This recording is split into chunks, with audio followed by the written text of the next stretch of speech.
একটা টেকনিক দিয়ে এই টাইপের 1 লাখ প্রশ্ন আনসার করতে পারবেন। কয় লাখ প্রিয় ভাই বোন আমার? 1 লাখ প্রশ্ন আনসার করতে পারবেন। মনে রাখবেন আমার লিঙ্কিং ভার্ব। লিঙ্কিং ভার্ব বলতে আসলে বোঝায় যে সমস্ত ভার্ব সাবজেক্ট এবং ভার্বের মধ্যে একটা লিঙ্ক তৈরি করে। অনেক সময় এদেরকে আপনার বিভার্ব বলা হয়ে থাকে, অর্থাৎ সাবজেক্ট এবং ভার্ব যদি সমান সমান হয় সেক্ষেত্রে সেটাকে লিঙ্কিং ভার্ব বলা হয়। যেমন আমি যদি বলি শি ইজ, কথা শি ইজ এই স্টুডেন্ট খুব খেয়াল করে দেখেন প্রিয় ভাই বোন আমার, এই যে শি এবং স্টুডেন্ট, এই যে ভার্বের পরিবর্তে সমান সমান চিহ্ন দিবেন। ভার্বের পরিবর্তে সমান সমান চিহ্ন দিলে তার আগে এবং পরের জিনিস, তার আগে এবং পরের জিনিস যদি একই ব্যক্তিকে বোঝায় তাহলে সেটা হয়ে যাবে ভাইয়া এলভি বা লিঙ্কিং ভার্ব। তাহলে দেখেন শি এবং স্টুডেন্ট কিন্তু একই ব্যক্তিকে বোঝাচ্ছে। সেই স্টুডেন্ট, আবার এই স্টুডেন্টই হচ্ছে সেই স্টুডেন্টটাই হচ্ছে সে। তো যে ভার্বের পরিবর্তে সমান চিহ্ন দিলে এর আগে পরের জিনিসগুলো বা সাবজেক্ট অবজেক্ট মিলে যায়, সেটাকে বলা হবে লিঙ্কিং ভার্ব। Okay fine. বিভার হচ্ছে ভাই আমরা সবাই জানি এম, ইজ, তারপরে ভাই আর, তারপরে ওয়াজ, ওয়ার, বি, বিং, তারপর হচ্ছে ভাই বিন। এই 8টাকে বলা হয় বিভার্ব। কারো মধ্যে 10টা shall be, will be. Okay fine.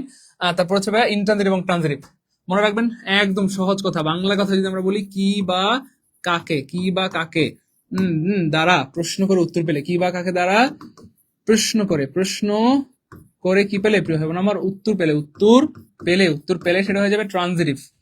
কি বা কাকে দ্বারা প্রশ্ন করে উত্তর না পেলে সেটা হয়ে যাবে ইনট্রানজিটিভ। এবার আমরা যদি দেখি প্রিয় ভাই বোন আমার, এখানে দেখেন এখানে কিন্তু কোনো লিঙ্কিং ভার্ব নাই, অর্থাৎ এখানে যে এই ভার্বের পরিবর্তে সমান সমান চিহ্ন দিলে আগে পরে মিল হবে, এখানে তো ভার্বের পর আর কিছু নাই, সমান হওয়ার কোনো প্রশ্নই আসে না, তাহলে এটা লিঙ্কিং ভার্ব হচ্ছে না। আর এখানে আমরা am, is, are, was, are, being, এখানে এরকম কোনো ভার্ব দেখতে পাচ্ছি না, তাহলে বিভার্ব হচ্ছে না। প্রশ্ন হচ্ছে এটা ট্রানজিটিভ হবে না হয় ইনট্রানজিটিভ। সো মজার ব্যাপার হচ্ছে আরো সহজ করে যদি আমি বলি যে স্যার এক বাক্যে বলেন, মনে রাখবেন কোনো একটা ভার্বের পরে যদি অবজেক্ট থাকে তাহলে সেটা কি হয়ে যাবে? ট্রানজিটিভ। আর যদি অবজেক্ট না থাকে, এখানে যদি কোনো অবজেক্ট না থাকে তাহলে সেটা হয়ে যায় ইনট্রানজিটিভ।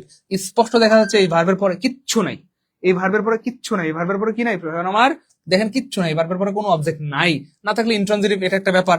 অথবা আপনি যদি এই ভার্বকে কি বা কাকে দ্বারা প্রশ্ন করেন উত্তর না পান, সেক্ষেত্রেও সেটা ইনট্রানজিটিভ হবে। আমি যদি বলি ভাই সে ঘুমায়, কি ঘুমায় উত্তর নাই, কাকে ঘুমায় উত্তর নাই, তাহলে কি বা কাকে দ্বারা প্রশ্ন করে উত্তর না পেলে সেটা ইনট্রানজিটিভ ভার্ব। অথবা যে ভার্বের পরে কোনো অবজেক্ট থাকে না কিচ্ছু থাকে না, সেটা ইনট্রানজিটিভ ভার্ব।